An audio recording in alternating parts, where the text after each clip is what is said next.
અમદાવાદ વિમાન દુર્ઘટના મામલો 7 મૃતદેહ પરિવારને સોંપાયા છે। મૃતદેહની ઓળખ માટે લેવાયા છે ડીએનએ સેમ્પલ।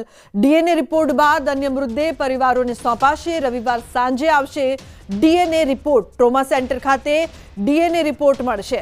તો મહત્વપૂર્ણ સમાચાર સામે આવી રહ્યા છે। ડીએનએ રિપોર્ટ ટ્રોમા સેન્ટર ખાતે ડીએનએ રિપોર્ટ છે તે મળશે। ડીએનએ રિપોર્ટ બાદ જે અન્ય મૃતદેહ છે તે પરિવારોને સોંપવામાં આવશે। તો હાલ 7 મૃતદેહ છે તે પરિવારને સોંપવામાં આવ્યા છે।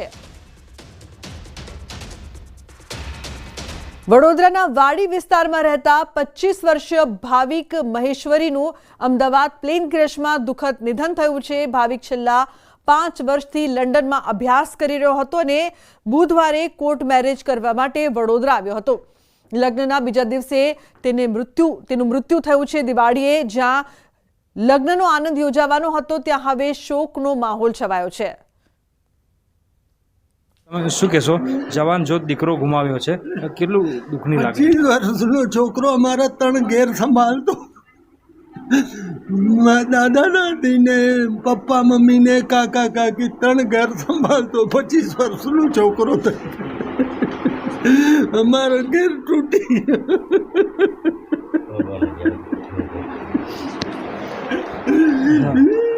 બુધવારે કોર્ટમાં રજીસ્ટ્રેશન કર્યું હતું। પત્ની સાથે લંડનમાં સેટલ થવાનું સપનું જોયું હતું, સપનું અધૂરું રહી ગયું અને દાદાએ કીધું કે 3 પરિવાર એ ચલાવતો હતો। કેટલી મુશ્કેલી થશે, કારણ કે જવાન જો દીકરો 25 વર્ષની નાની ઉંમર, જિંદગી જતી રહી ભાઈ। અમારો તો મરણ બગડી ગયો છે, કશું અમારો રહ્યો નથી। હવે શું કરીશું? દાદાની તો હાલત ખરાબ છે, બાપની તો એનાથી વધારે ખરાબ છે। બધા શોખમાં છે અમે। દીકરો પોતાની જવાબદારી સમજતો હતો, 25 વર્ષની ઉંમરે આટલી ભણવું, ઘરની જવાબદારી સંભાળવી, કેટલું આઘાતજનક આ ઘટના કહી છે। આઘાત લાગ્યો છે અમારા તો કંઈ બોલાય શબ્દો નહીં કે ના હું કહેવાનું, બહુ તકલીફ થઈ ગઈ। પરમ દિવસે કે કોર્ટ રજીસ્ટ્રેશન કરાવી મેરેજ કર્યું હતું, શું સપના હતા લગ્નને લઈને? બસ એ જ હતા કે દિવાળી પછી લંડન જવાના હતા, એ સપના હતા। બધા વ્યવસ્થિત લગ્ન કરીશું બધી રીતે। તો વિમાન દુર્ઘટના બાદની રડાવી મૂકે તેવી કહાણીઓ, સરલાબેન ઠાકોરની વાત સાંભળીને તમે પણ રડી પડશો। મેસમાં કામ કરતા સાસુની કોઈ માહિતી નથી, સરલાબેનની 2 વર્ષની દીકરીની પણ માહિતી નથી। એક માતા શોધે છે પોતાની દીકરીને। સરલાબેનના સાસુ મેસમાં રસોઈનું કામ કરતા હતા। સિવિલમાં સરલાબેન શોધી રહ્યા છે સાસુ અને દીકરીને। આ આંખો નમ બની ગઈ છે, આખું ગુજરાત છે તે દુઃખી જોવા મળી રહ્યું છે, કારણ કે હજુ પણ એ જે પરિસ્થિતિ હતી એ પરિસ્થિતિમાં પોતાના સ્વજનોને ગોતવા માટેની અત્યારે આ દોડધામ છે તે આખો પરિવાર કરી રહ્યો છે। આ પરિવારમાં પણ આ બેન છે, અત્યારે જો બેન હિંમત રાખો, તમે તમારા પરિવારને પણ બેબી છે, મારી બેબી 2 વર્ષની બેબી છે નાની।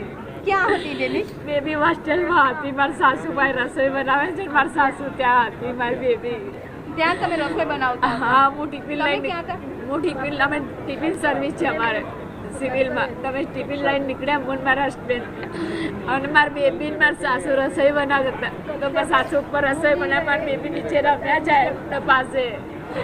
વર્ષોથી તમારે સાસુ જોડે તમારી બેબી છે? હા, 2 વર્ષ થઈ ત્યારની મારા સાસુભાઈ, મારું ઘોડિયું પણ હતું, ત્યાં ઘોડિયું એમની એમ જ છે।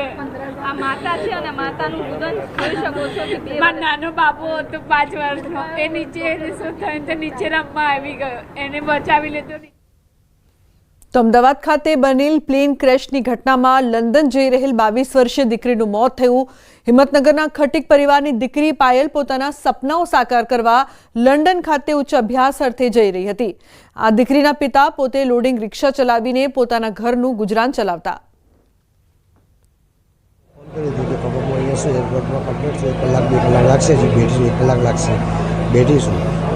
બધું બતાવ્યું, પછી 1 મિનિટ 10 મિનિટનો ફોન આવ્યો, એમાં 2 મિનિટે કે વિડીયો કોલિંગ કરી દીધી કે પપ્પા હું અહીંયા છું કમ્પ્લેટ છું, ટેન્શન ન રાખો એવું કે મૂક્યું। 2:30 હું બેસી રહી ગયા, આવડથી એરપોર્ટ ઓમ થઈ ગયા, ડાયરેક્ટ 3 વાગે તો અમદાવાદ પહોંચ્યા। આવ્યા પછી અમે 1:30-2 વાગ્યા જેવા અમને ન્યૂઝ મળ્યા કે પ્લેન ક્રેશ થયો છે, તો અમે ફરી પાછા અમદાવાદ ગયા। અમે 4-5 કલાક પછી અમે સિવિલમાં એન્ટ્રી મળ્યા પછી અમે ડીએનએ આપી, ટેસ્ટ કરીને આપીને અમને કીધું છે કે 72 કલાકમાં તમને ડેડ બોડી મળશે। એવું પરત આવીને અમે હજુ સુધી અમારા લોકલ પ્રશાસનથી અમને કોઈ સહાયતા મળી નહીં. ગઈકાલે જે પ્લેન ક્રેશ થવાની જે દુર્ઘટના સર્જાઈ તેમાં હિંમતનગરની એક દીકરી પાયલ ખટીક નામની કે જે પ્રથમવાર અભ્યાસ સાથે લંડન જઈ રહી હતી અને તે જે પ્લેન ક્રેશમાં તેમનું અકસ્માતમાં મોત થયું હતું. નોંધનીય છે કે અત્યારે જે પરિવારના સભ્યો તથા સંબંધિત સગા સંબંધીઓ અહીંયા ઉપર ખાસ કરીને એમના પિતાની સાંત્વના આપવા માટે ઉમટી પડ્યા છે.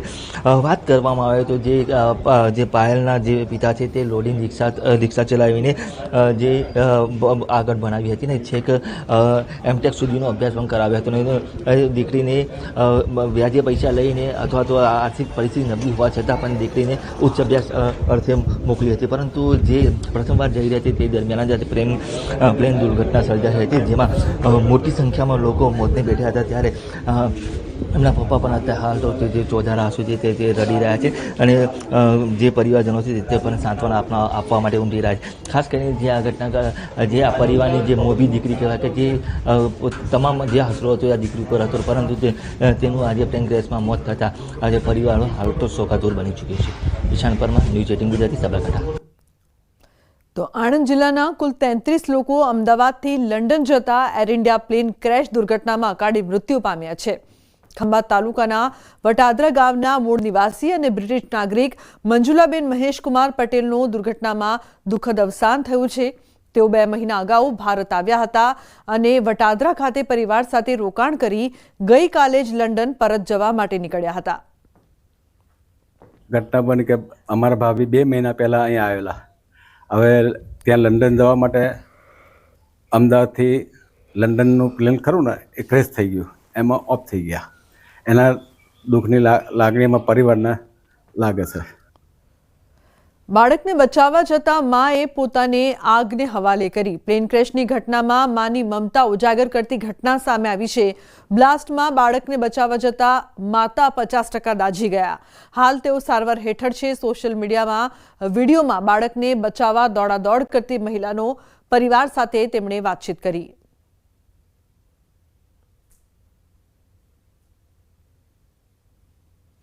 મહત્વનું છે કે મહિલાના પતિએ વર્ણવી છે ઘટના, સમગ્ર ઘટના કઈ રીતે ઘટી હતી. બાળકને બચાવવા જતા માતાએ પોતાને આગને હવાલે કરી.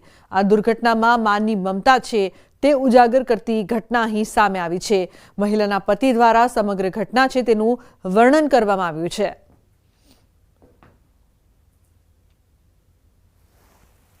પ્લેન દુર્ઘટના બની હતી અને તેમાં એક વિડીયો જે વાયરલ થયો છે જેમાં એક માતા જે છે તે પોતાના બાળકને બચાવવા જતા 50%થી પણ વધુ જે છે દાઝી ગયા છે અને અમદાવાદ સિવિલ હોસ્પિટલમાં સારવાર લઈ રહ્યા છે.